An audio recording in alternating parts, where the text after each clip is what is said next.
Bonsoir à tous et soyez les bienvenus dans votre journal et merci à vous de commencer cette semaine avec nous. Ce soir sur le plateau, nous accueillons Gilles Martin, président de l'association Brut de Talent. Bonsoir Gilles. Bonsoir Amina. Alors avec vous, on va parler de cette association, comme son nom l'indique, Brut de Talent, qui réunit de nombreux talents ici à Mayotte. Comment les avez-vous choisis? Comment travaillez-vous avec eux? On en parle tout à l'heure avec vous Gilles. Avec nous également sur le plateau, Pierre Bellucci. Bonsoir Pierre.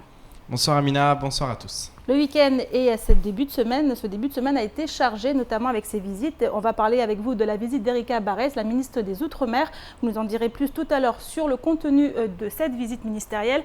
On en parle avec vous Pierre, mais d'abord voici les titres de ce lundi 13 mars. Erika Barès est à Mayotte. Durant 3 jours, elle va partir à la rencontre des élus, des acteurs locaux, des services de l'État, mais aussi des habitants et des commerçants. Ce déplacement sera également l'occasion de discuter avec les responsables locaux de 3 sujets majeurs pour le territoire. Le plan Eau Mayotte, la loi Égalité Outre-mer signée en début de mois et les constructions scolaires. Zoom sur ce premier jour en ouverture de votre journal. Cet après-midi, le vice-rectorat et EDM ont signé une convention concernant la maîtrise de l'énergie.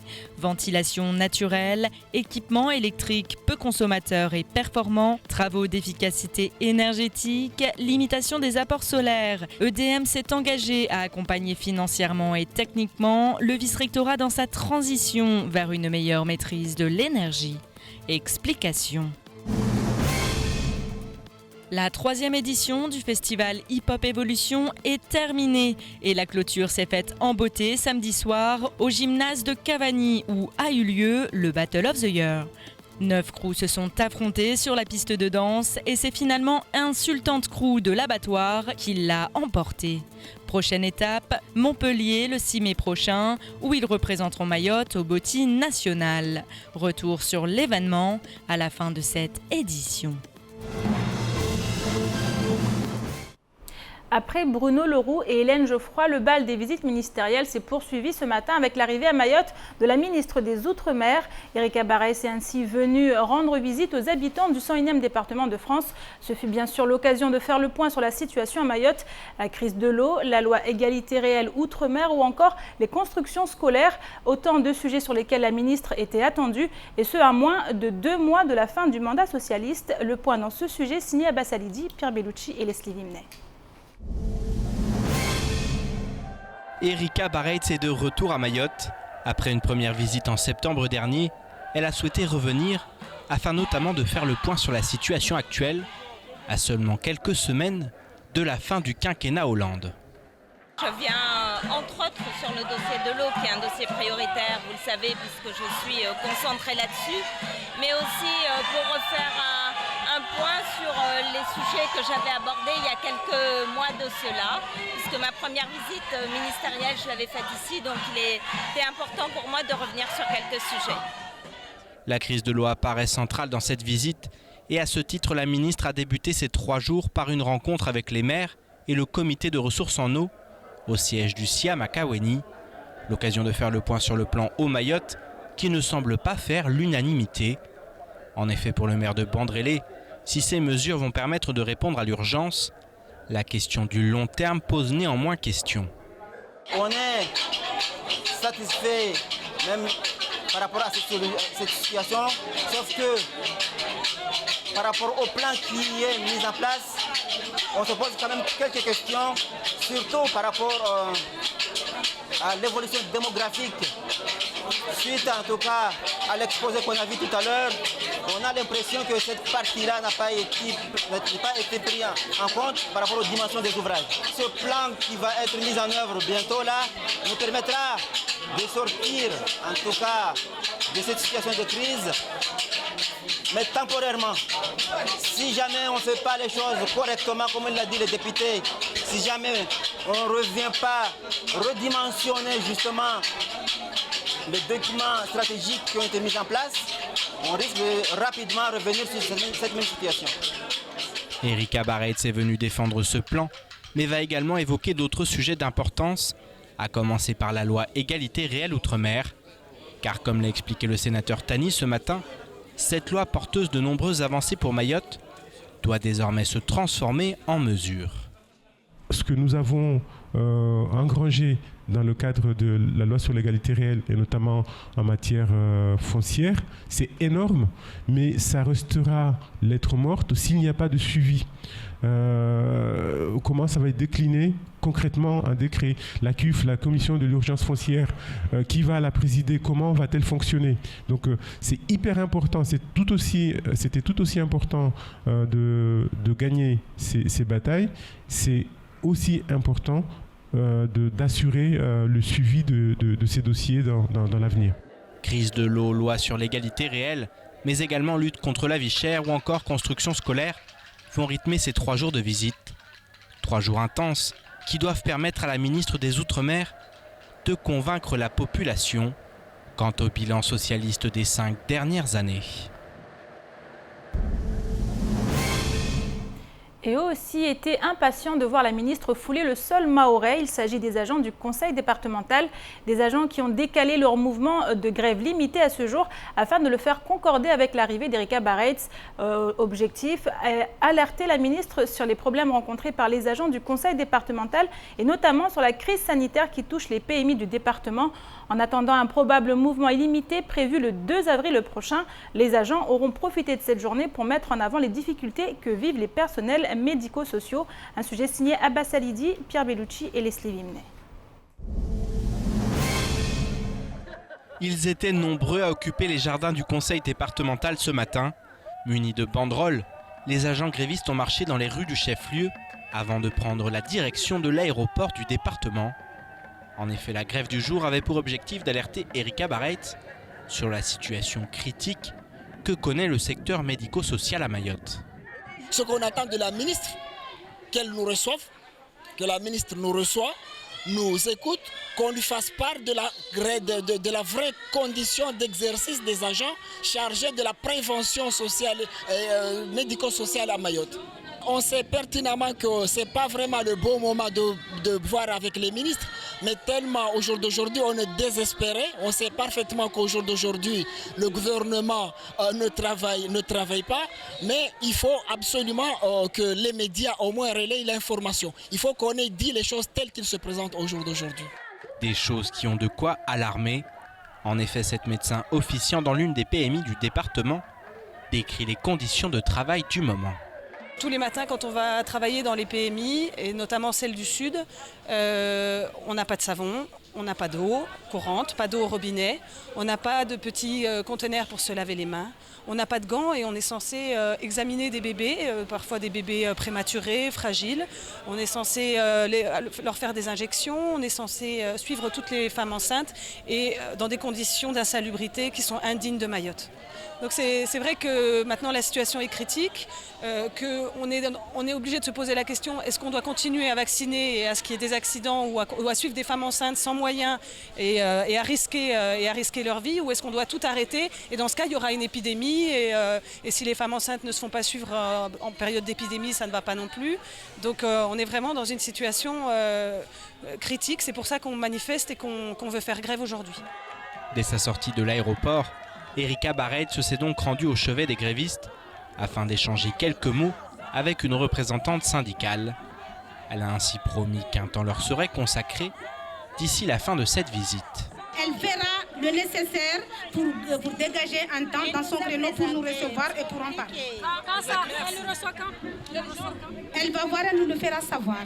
Elle va voir dans son programme, elle nous le fera savoir. Parmi les demandes qui lui seront faites, une mise sous tutelle de l'État est vivement souhaitée par de nombreux agents.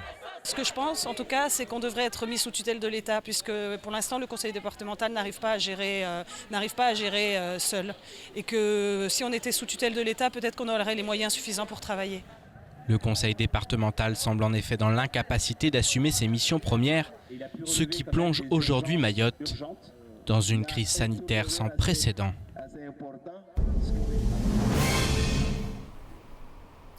Alors Pierre, la ministre est arrivée à Mayotte ce matin, elle est là encore jusqu'à mercredi matin où elle doit rencontrer beaucoup d'autres acteurs locaux.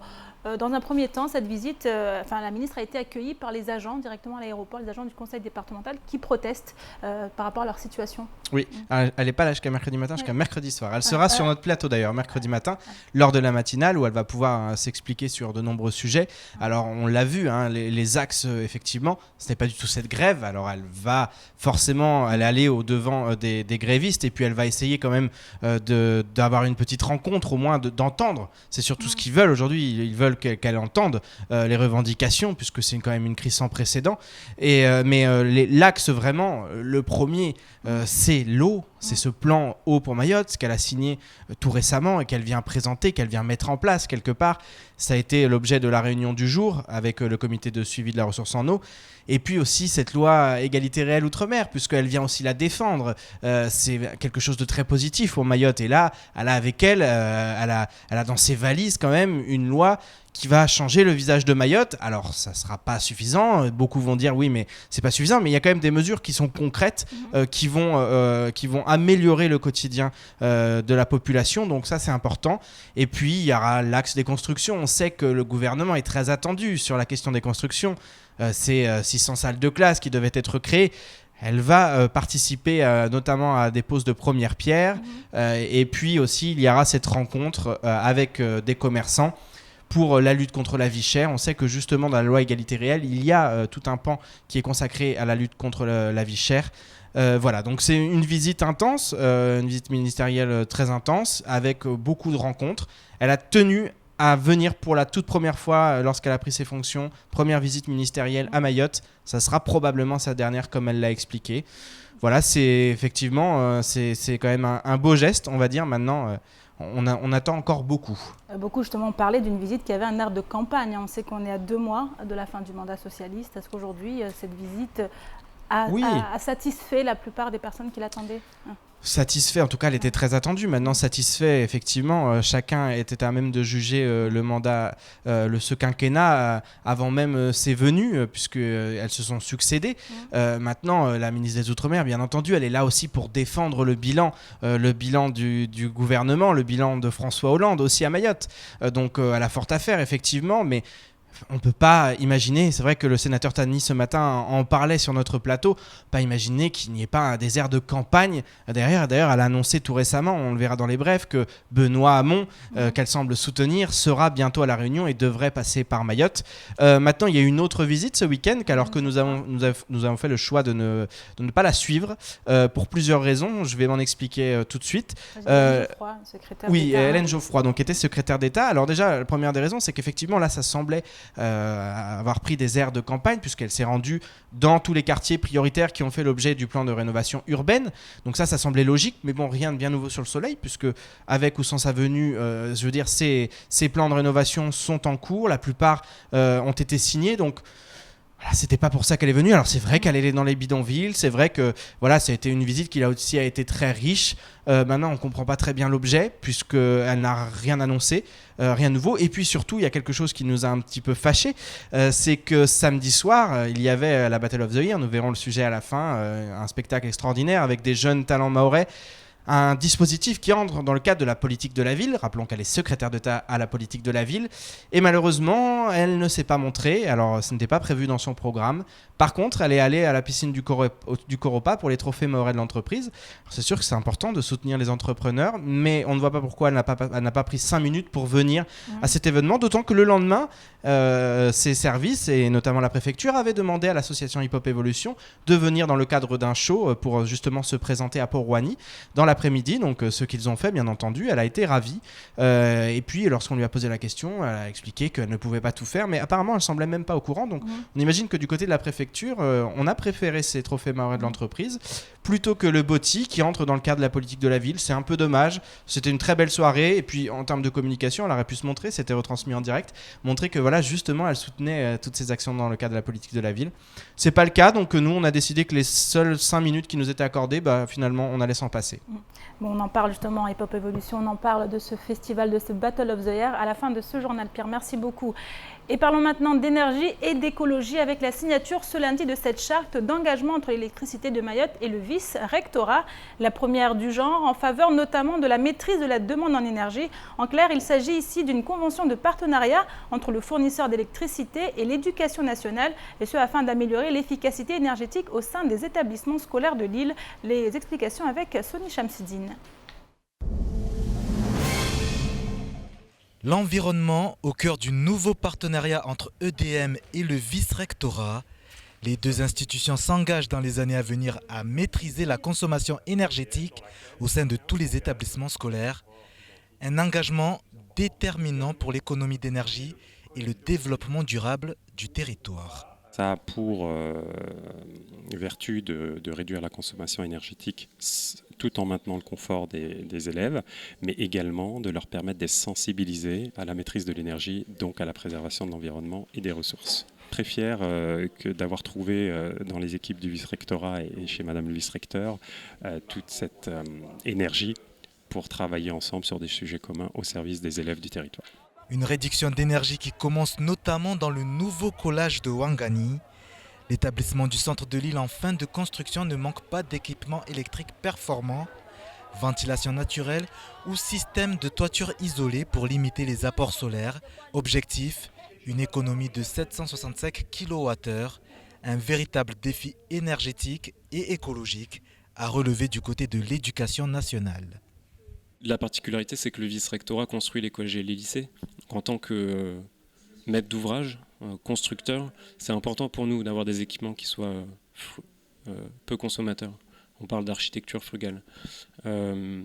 Pédagogiquement aussi, c'est très important de montrer l'exemple aussi, qu'on peut avoir une architecture qui a moins d'impact sur l'environnement. Une convention qui emmène également de nombreux projets. Prochainement, les établissements scolaires de Mamoudzou feront l'objet de rénovation. Une nouvelle ère du développement durable semble se mettre en œuvre et les écoles de l'île veulent jouer les premiers rôles. Et voyons maintenant ce qu'il en est du reste de l'actualité de ce lundi 13 mars. Je vous en propose un petit tour d'horizon tout de suite dans l'actualité en bref. La DAF a procédé le 14 février dernier à un contrôle sanitaire au sein des unités de production et de distribution de la société Panima. Le géant de la restauration collective à Mayotte a depuis reçu les résultats de l'inspection, mais pour l'heure, ces derniers ne sont toujours pas publiés au recueil des actes administratifs de la préfecture. Néanmoins, plusieurs sources proches du dossier affirment que des défauts ont été relevés dans la chaîne de fabrication et de distribution. Face à ces informations publiées sur l'infoquasi.fr, la direction de Panima s'est fendue du communiqué suivant, je cite, « Le rapport d'inspection reçu par la société Panima ce mercredi 8 mars fait état de plusieurs non-conformités relevées lors de l'inspection. L'ensemble de ces points fait déjà l'objet de plans d'action correctifs. Cette démarche s'inscrit d'ailleurs dans la ligne de conduite de Panima, qui a toujours porté la plus grande attention aux conditions d'hygiène et de sécurité alimentaire. La société Panima tient ainsi à rassurer l'ensemble de ses clients sur la continuité de ses efforts pour maintenir au plus haut niveau la qualité de ses produits. À l'approche de l'élection présidentielle, les candidats tentent de booster leur campagne par les traditionnels meetings organisés aux quatre coins du pays.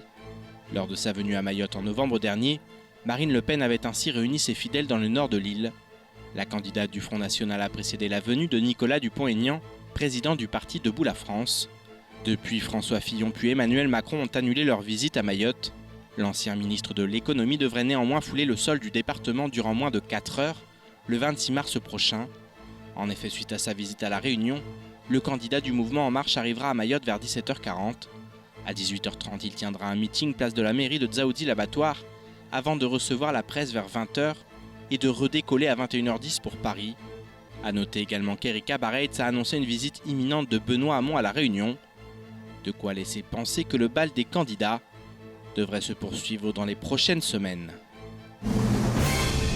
Et si Mayotte possédait elle aussi des piscines municipales? La semaine passée en Chiabamana, la maire de Sada a rencontré le député-maire réunionnais Thierry Robert dans sa ville de Saint-Leu. Elle souhaite ainsi s'inspirer de l'expérience réunionnaise des maires en matière de construction d'équipements structurants, afin notamment de construire la première piscine municipale du département. Le président de la région a ainsi reçu en Chiabamana sur le lieu même de la piscine à Stella afin de lui faire visiter l'équipement. Pour Thierry Robert, je cite, « Les collectivités d'outre-mer doivent être capables de s'entraider pour gagner en efficacité. Il n'y a pas de petit ou grand territoire et cette coopération inter-îles démontre une réelle volonté de viser une démarche de co-développement entre nos collectivités. Si mon expérience communale peut participer au développement de SADA, j'en suis très heureux. » Et parlons maintenant du festival Hip Hop Evolution qui s'est terminé ce week-end. En effet, sa clôture a eu lieu samedi dernier au gymnase de Cavani où 9 crews se sont affrontés sur la piste de danse. Et c'est Insultante Crew de l'Abattoir qui a remporté cette 7e édition du Battle of the Year à Mayotte. Mais pas seulement, puisqu'ils ont également remporté le prix du meilleur show, un moment de consécration pour les danseurs. Retour sur l'événement et sur le festival dans ce reportage signé Adèle Laurent.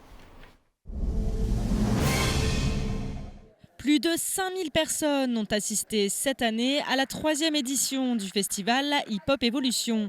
Et ce, sans compter les spectateurs du Battle of the Year de vendredi et de samedi dernier. Un succès pour les organisateurs. Maintenant, on connaît Battle of the Year. En tout cas, à Mayotte, ils savent très bien en fait qu'est-ce que cet événement. Maintenant, on veut leur montrer aussi c'est quoi toute la diversité de la création autour de la danse hip-hop.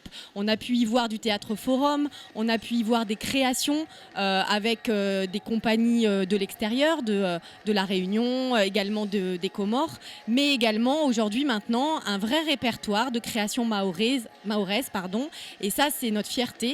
Puisqu'on va pouvoir avec Wale et Utungu, les deux créations 100% maoraises, eh bien on va pouvoir maintenant aussi se vendre à l'extérieur. L'association Hip Hop Evolution continue donc à développer cette manifestation en proposant une diversité de créations plus riche au fil des éditions et en accompagnant plus de 1000 danseurs chaque année. Pour le 7e Battle of the Year France à Mayotte et après l'incident de l'année passée, les organisateurs ont choisi pour la première fois un lieu clos, le gymnase de Cavani.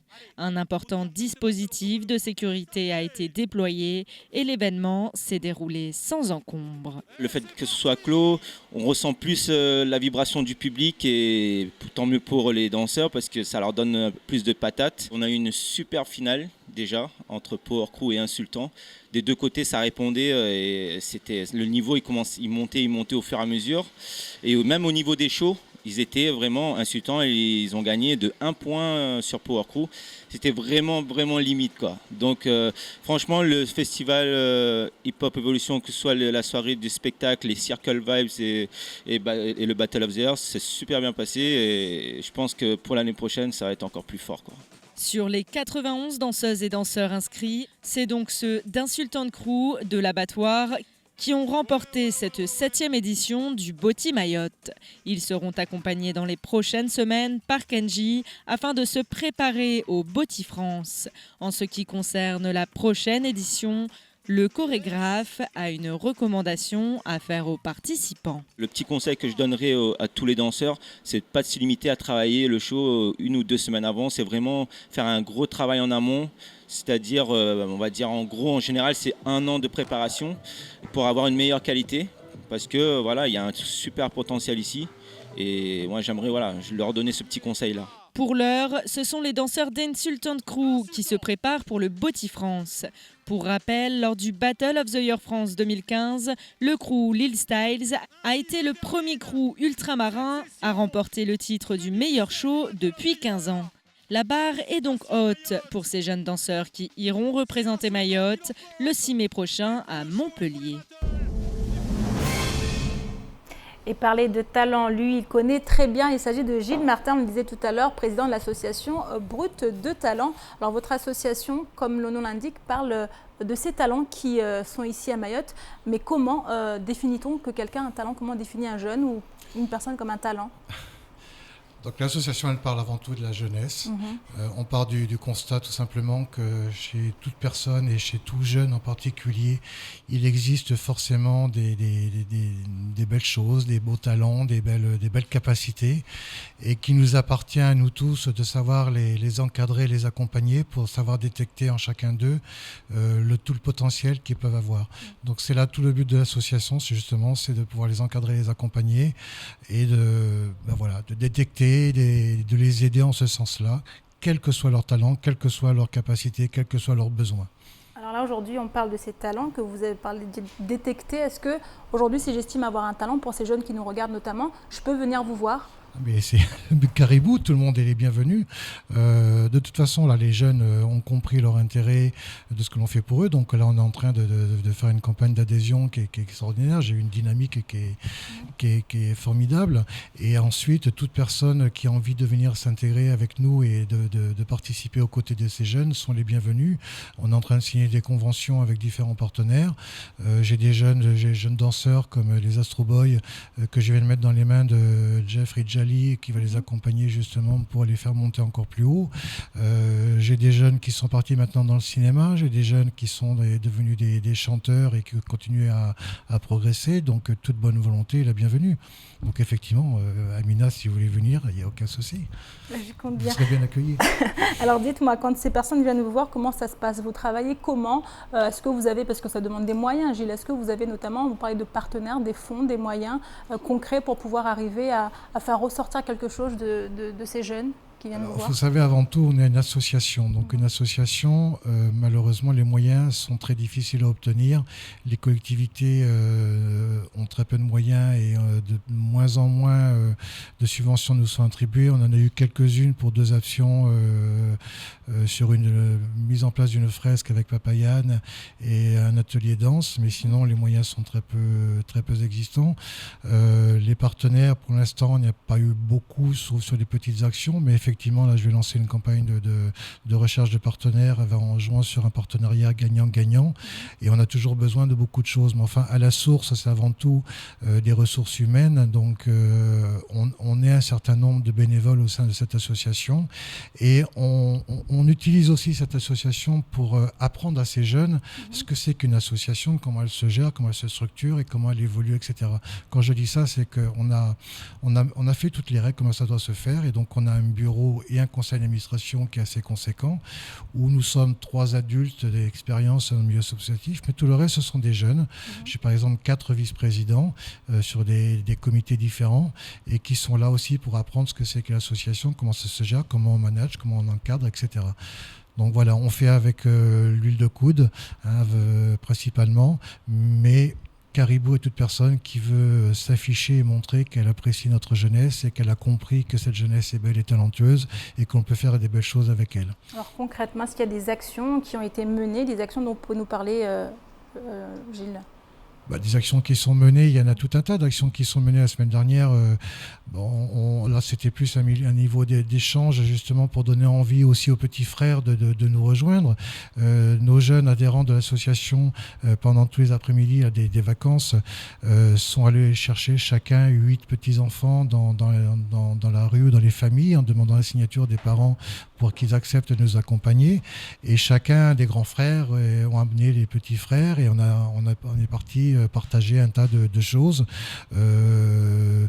Randonnée, activités ludiques diverses, rencontres vendredi au golf avec mes artistes, là aussi pour qu'ils voient un petit peu ce que c'est que le milieu artistique, et puis un niveau d'échange interactif entre les deux qui était vraiment sympa. Et ensuite, on va mettre des actions en place, comme par exemple au mois de mai, puisque vous parlez de détection de talents, en faisant de façon un petit peu récréative et ludique, on va lancer ce qu'on appelle la première édition de Talent Yazama, sur le concept de cette émission qui est connue en métropole mais à travers tout le monde entier, qui est J'ai un incroyable talent. Donc on va lancer ça, la première édition, donc sur la commune par notre association. On va inviter tous les jeunes de la commune à venir s'exprimer au mois de mai devant un petit jury dans différents domaines et venir nous montrer tout ce qu'ils savent faire, quel que soit le domaine. Comme disait un joueur Dominique, je suis jongleur de bulles de savon, ou je suis acrobate, ou je suis que sais-je. Tout ce qu'un jeune a envie d'exposer, de montrer ce qu'il a en lui, ce qu'il veut, qui viennent s'exprimer.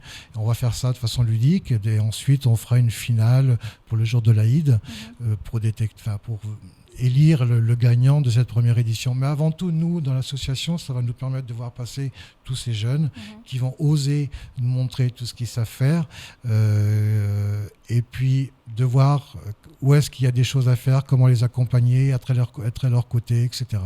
En tout tout cas, sortir ces jeunes de l'oisiveté et puis justement les aider à aller plus loin dans leur démarche ils sont de développement. complètement demandeurs et puis ça se fait dans un esprit qui est tellement agréable que c'est un réel plaisir. Et je peux vous garantir que notre jeunesse, je le dis sans arrêt sur les réseaux sociaux, mais on a une jeunesse ici qui est tellement belle et talentueuse que c'est notre responsabilité d'être à ses côtés. Et cette association, elle y répond, j'en suis heureux.